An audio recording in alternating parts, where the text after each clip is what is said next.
Amang Diyos na pinakamakapangyarihan sa lahat, na sa isang salita, nilalang ang mundo at patuloy na nangungusap sa sangkatauhan. Taos-pusong aming pasasalamat, kaming mga naglilingkod sa bayan bilang online media broadcasters, mga mobile journalists at 10 ng aming mga kapatid sa pamamahayag. Pinupuri ka namin sa ipinagkaloob na malikhaing talino, kaalamang teknikal at kakayahang panaigin po ang katotohanan.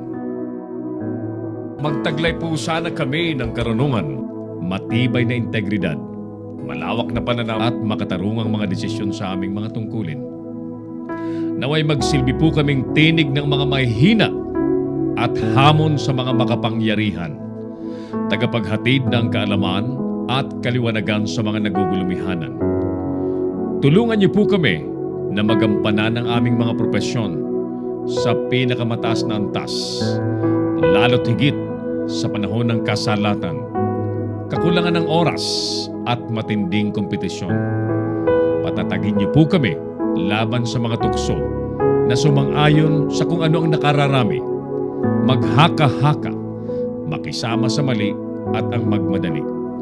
Tulungan niyo po kami, ang mga manonood, mga mambabasa at mga taga-suporta na magampanan ng aming mga papel ng may talino at pangunawa ng ang katotohanan at kagandahan po ang manaig sa online media.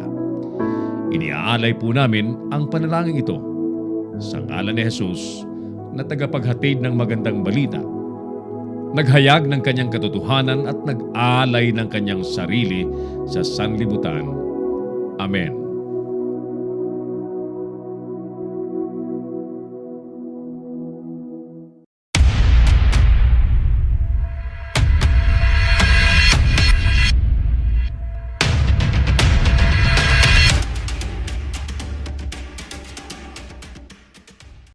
Narito ang mga isyong dapat abangan sa Kamaong Asero. DOH at CHED naglagay down ng condom station sa ilang universities ngayong Valentine's Day. CEO ng Rappler nakalaya na, akusado, pinayagan ng korte na makapagpiyansa sa kasong cyber libel. Hindi panggigipit sa press freedom ang pag-aresto kay Ressa ayon sa DOJ. Tumulong na lang kayo, panawagan naman ng DOH sa mga kritiko. Immigration Bureau ididemanda daw ng kampo ng Incheck na nanaboy ng taho sa warrantless arrest. Kappa Group iniimbestigahan na po ng Securities and Exchange Commission. Kaso naman laban kay Coco Pimentel pwede pang iapila.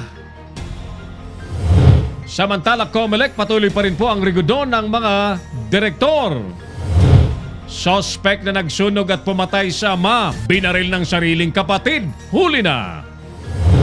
Kaso, isasampa na sa pastor na nakahit and run sa isang doktora kahit nagsorry na. At actress Rowan Santos at 2 iba pa, positive sa drugs ayon sa PDEA.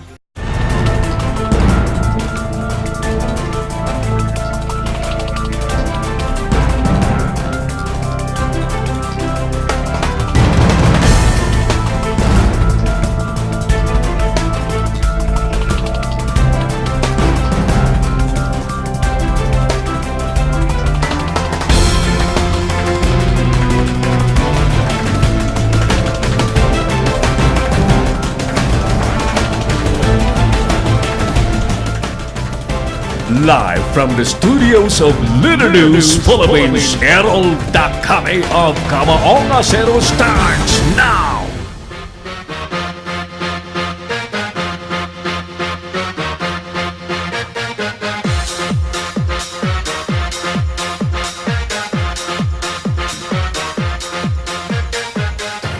Naniniwala ba kayo sa mga partido na nangangako po ng pagbabago pero ang mga kandidato nito ay puros trapo at may mga kaso?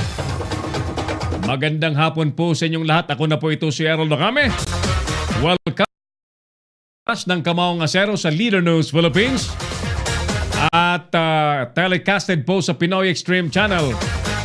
Pagsapit po ng alas 5:30 po ng hapon hanggang alas 6:30. Ang Pinoy Extreme Channel po ay nasa Signal Cable Channel 106, Sky Cable Channel 217, Cable Link Channel 59, at Destiny Cable Channel 84, at sa 500 pang iba't ibang mga cable companies nationwide. So, once again mga suki, welcome sa ating pagtatanghal sa hapon pong ito. At kasama po natin ang buong pwersa ng Leader News Philippines at Pinoy Extreme Channel. Ang programa po natin ay solong pinalilipad ngayon ni Clarence Sandaya, habang ang ating Operations Head Engineer Oliver Licop, anytime I think within this week ay makababalik na po sa studio. Ang ating mga telepono po sa himpilan ay 0927-494-2175 at 0949-736-5000. Naniniwala ba kayo sa mga partido na nangangako po ng pagbabago, pero ang mga kandidatong dala-dala nito ay puro strapo at may mga kaso? Welcome po ang anuman pong inyong opinyon. Mahalaga po sa ating programa ang inyo po mga damdamin, sapagkat ang programa pong ito ay programa ng mga Pilipino.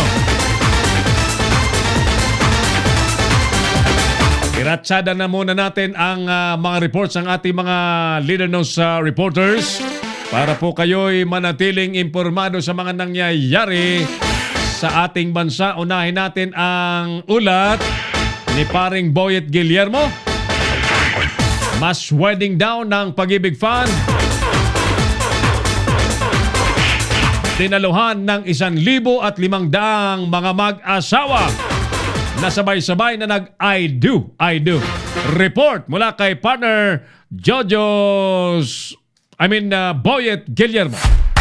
Yes, paring Boyet. Muling pinatunayan ng Pag-ibig Fund ang pagmamahal nito sa mga membro matapos isagawa nito ang taon-taong I do mula sa kanilang programang Araw ng Pag-ibig on Valentine's Day na isinagawa sa PICC. 1,500 couples ang sabay-sabay na nagpahayag ng I do sa harapan ng paring nagbasbas sa kanilang pakikipag-isang dibdib sa kanilang kabiyak ng puso.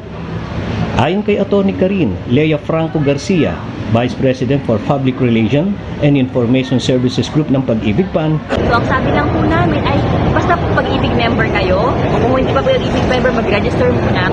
We will provide po yung wedding niyo for free. Oo, kahit hindi po pala membro ng Pag-ibig, po pwede po silang mapabilang dito sa kasalang Basta bayan. mag-register muna. Mag-registered lang. Paano ho ang gagawin? For example, sa susunod ng mga taon, paano ho ang gagawin ho ng hindi mga membro? Okay. Ang pag-register po sa Pag-ibig ay madali lang po. So ang pinakamadali po, punta sa aming website, www.pagibigfund.com.ph. Meron na pong tab nakalagay e-services at pwede po kayong mag-register doon online. Kung hindi po kayo masyadong techie, pwede po kayong pumunta sa aming branch, pinakamalapit na branch. We have 133 branches nationwide. At lastly, pwede kayong tumawag sa aming hotline, 24/7 na aming hotline, 724-4244. Ang mass wedding ng Araw ng Pag-ibig on Valentine's Day ng Pag-ibig Fund ay sabay-sabay na isinasagawa ngayon sa 13 lugar, una sa Pasay City, Mandaue City, Davao City, Ilocos Sur, Cagayan Valley, Tarlac, Bulacan, Palawan, Bicol, Antique, Iligan City, General Santos City at Zamboanga City. Simula nang inilunsad ng Pag-ibig Fund noong 2012 ang I do, Araw ng Pag-ibig sa Valentine's Day, may 20,277 mga couples na ang naipakasal nila sa buong bansa. Hinikayat ni Atty. Garcia ang mga manggagawang Pilipino na mag-impok sa Pag-ibig Fund upang makamit ang kanilang mga benepisyo. Samantala, ang pinakamatandang couples na ikinasal ay sina Adelia Dino at Roshimer Pestaño na kapwa 60 anyos at taga Pasay City. Mula sa Pasay City, Boyet Guillermo nag-uulat, Leader News Philippines. Si Errol Dacame, ang Kamaong Asero. Thank you, paring Boyet Guillermo sa report na yan. At least yung mga wala pong budget para magkaroon ng formal na kasalan ay nakinabang po sa mass wedding program na sinagawa po ng Pag-ibig Fund. Ang pinakamahalagang mensahe po dyan ay inilalapit po ng gobyerno ng Pag-ibig Fund mismo ang serbisyo ng kanilang ahensya sa mga Pilipinong bumubuo po ng pamilya. At anuman po ang edad, palagay ko'y hindi pa rin po huli ang lahat. Hindi pa rin po huli ang lahat. Especially, doon po sa mga manonood natin na hindi pa mga miyembro po ng Pag-ibig Fund.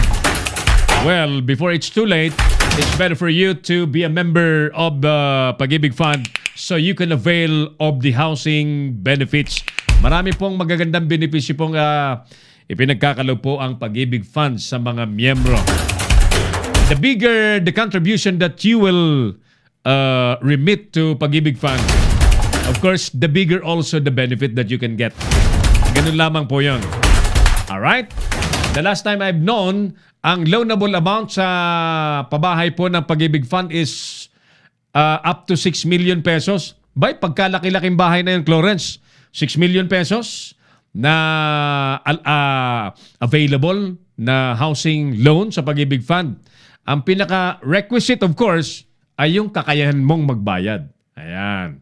Available ang pera sa Pag-ibig Fund. Ang tanong, kaya mo bang bayaran ang 6 million on a given time na applyan po ninyo? Siyempre, i-justify po yan ng mga source of income saan manggagaling ang ipambabayad po ninyo. Alright, so sige, yan po ang magandang programa ng Pag-ibig Fund. Isunod po muna natin ang kick-off rally naman ng mga re-electionistang kandidato sa pagkasenador binantayan ni paring Jojo Sikat. Yes, paring Jo, magandang hapon. Pasok!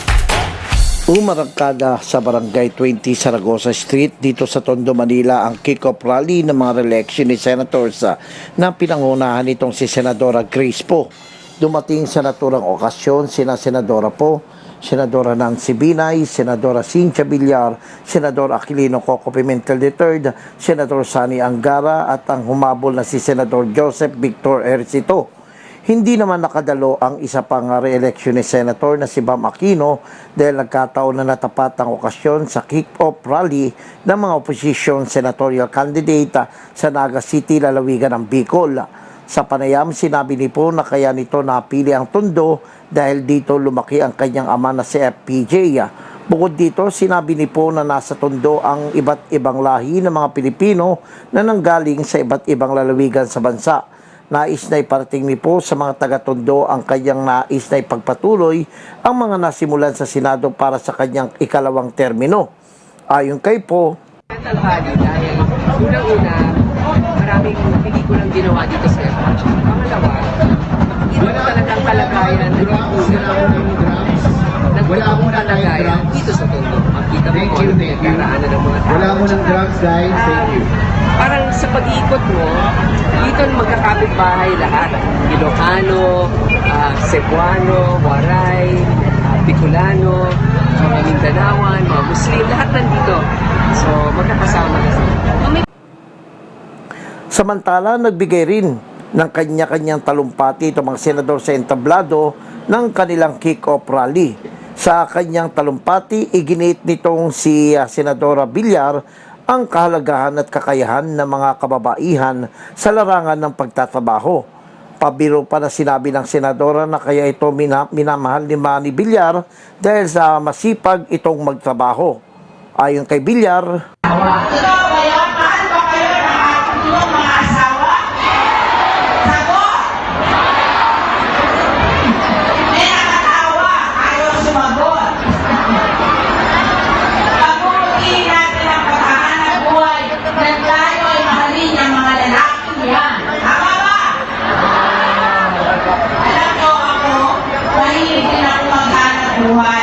kaya mahal ako ni Senator Manny Villar. Kaya gusto ko ay hindi na...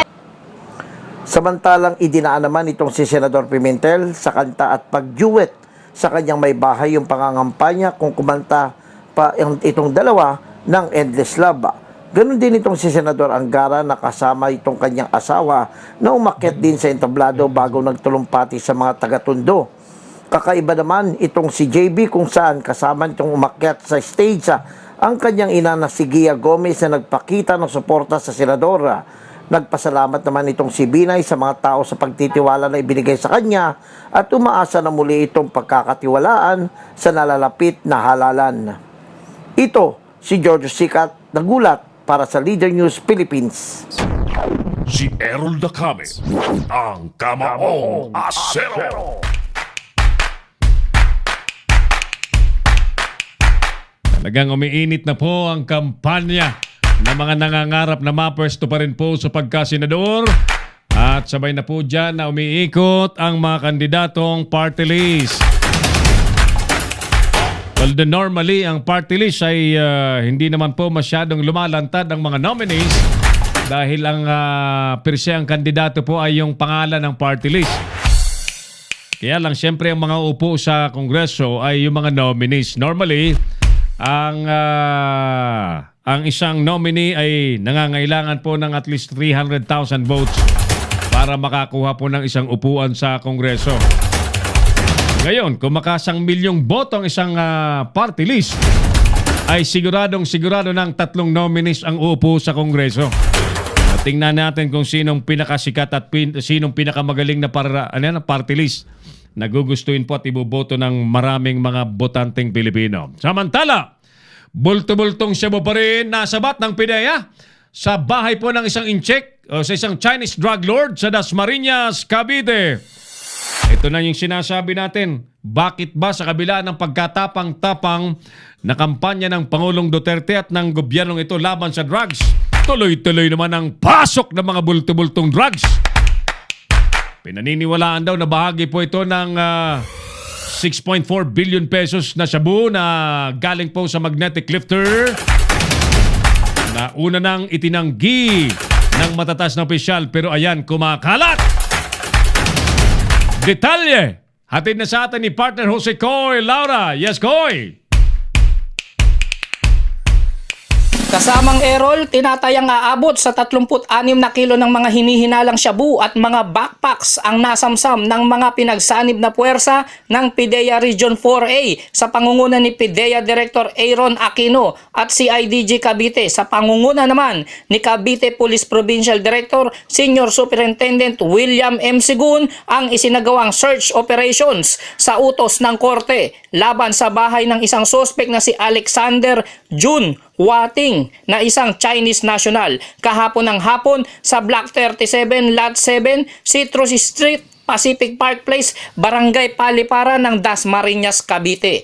Bago ang nasabing operasyon ay nasakote muna ang sospek na si Wating sa Binondo, Maynila kasamang isang Patrick Banky bandang alas 3 ng madaling araw nitong Miyerkules sa isang drug bypass operation na nakuhanan ng 2 kilo ng mga hinihinalang shabu na meron street market value na 13.6 million pesos, 15 piraso ng plastic sachet na may laman pa ring mga droga, 4 na cellphone, mga pera at ATM cards. Nasa kabuuan ay umabot sa 258 million and 400,000 pesos ang nakuhang mga illegal na droga sa sospek. Sinabi ni Director Aquino na halos 1 buwan umano ang ginawang surveillance laban kay Wating na sinasabing nagsusupply din ng mga sasakyan para gamitin na pang-deliver ng illegal na droga sa isang Vincent Limdu na napatay sa isang operasyon sa bayan ng Tansa, Cavite. Dagdag pa ni Aquino, ang pagkakaaresto sa sospek ay bahagi umano ng tuloy-tuloy na operasyon na may kinalaman pa rin sa na-recover na 274 kilos ng shabu na may halagang 1.9 billion pesos sa napatay na si Limdu nung nakaraang linggo. Mula dito sa PIDEA Office sa lungsod ng Quezon, ito si Coy Laura ng Leader News Philippines reporting. Si Errol Dacame, ang Kamaong Asero.